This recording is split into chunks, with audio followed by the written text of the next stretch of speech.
A federal appeals court has rejected Donald Trump's claim that he is immune from prosecution in his election interference case. The three-judge panel of the D.C. Circuit Court Court of Appeals ruled unanimously yesterday that there was no basis for Trump to assert former presidents have blanket immunity from prosecution or any acts committed as president. The 57-page ruling states that former President Trump is no longer the president and has become Citizen Trump for the purposes of criminal prosecution.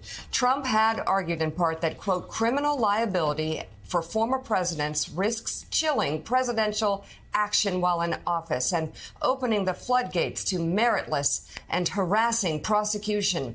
But the appeals court found that risk appears to be low. Trump reacted on his social media platform, writing, quote, a nation-destroying ruling like this cannot be allowed to stand, calling the ruling, quote, so bad and so dangerous. The former president is expected to appeal to the Supreme Court soon. I think he has until Monday to do so in a bid to prevent the trial from going ahead as scheduled. The D.C. Circuit panel cut the time Trump has to file an appeal down significantly. Usually it's a few months. He's got till Monday. Until Monday, let's bring her in. Former litigator and MSNBC legal analyst Lisa Rubin, and also former U.S. attorney and MSNBC contributor Chuck Rosenberg. Chuck, first of all, let's talk about the fact how this was a unanimous ruling, and how people were wondering why it was taking so long. Talk about how maybe that delay was caused by wanting a unanimous ruling. Yeah, Joe, well, first of all, from my perspective, having litigated in the courts of appeal, it didn't take all that long. I mean, it was a little bit less than 4 weeks.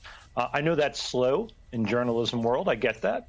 But I think in lawyer world, that's relatively quick. Second, to your point, the judges wrote one opinion per curiam, meaning for the court, of the court. They all joined a single opinion. It's 57 pages long. I read it yesterday. It's thoughtful. It's forceful. And the fact that they were unanimous and of one voice, I think, lends some heft to their opinion. And so taking a little bit more time to get it right, because you know this opinion will be subject to enormous scrutiny, I think is well worth it. So unanimity was important. The forcefulness of the opinion was important.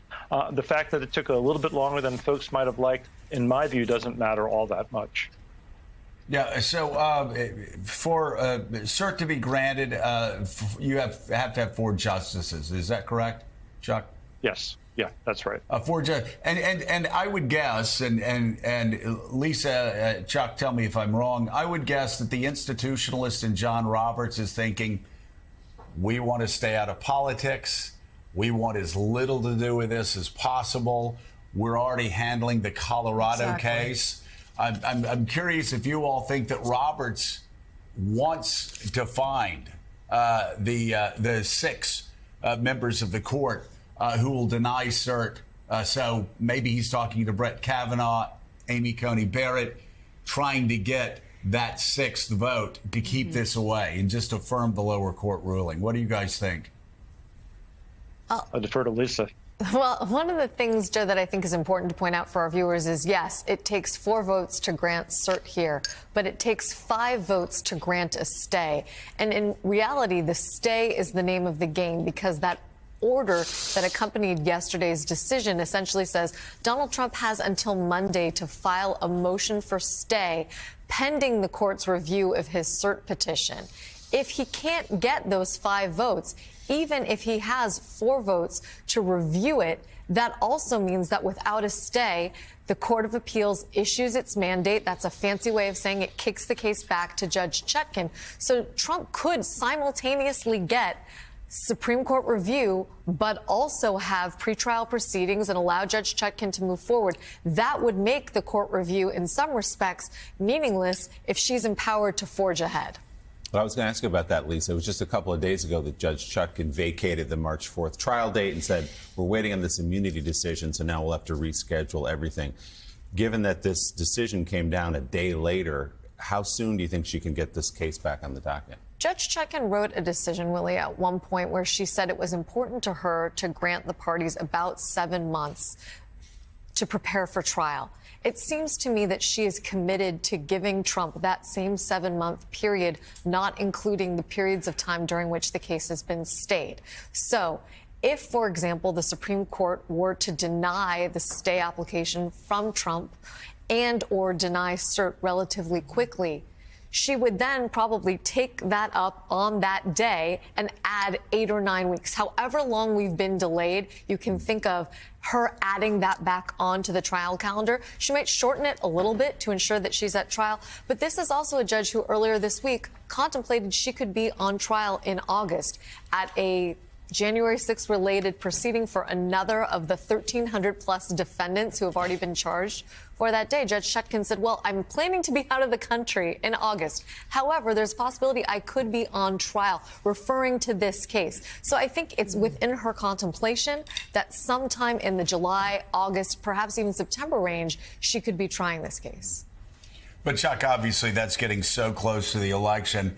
It would be in everybody's best interest from, just the court systems, the judiciary branches, the Justice Departments for this case to be expedited. I'm curious, if Trump needs 5 justices, I'm curious, what are your thoughts if, let's say, Roberts decides he wants to just affirm the D.C. Circuit ruling? Who is more likely to go his way? Do you think he's talking to Kavanaugh, Amy Coney Barrett to find that 5th vote to deny stay? Yeah, hard to know for sure, Joe. But here's my sense of it: the Court of Appeals decision was thoughtful and forceful, and I think solid, and forgive the pun, but unimpeachable. And I think that means that it will not be reviewed ultimately by the Supreme Court, at least not right now.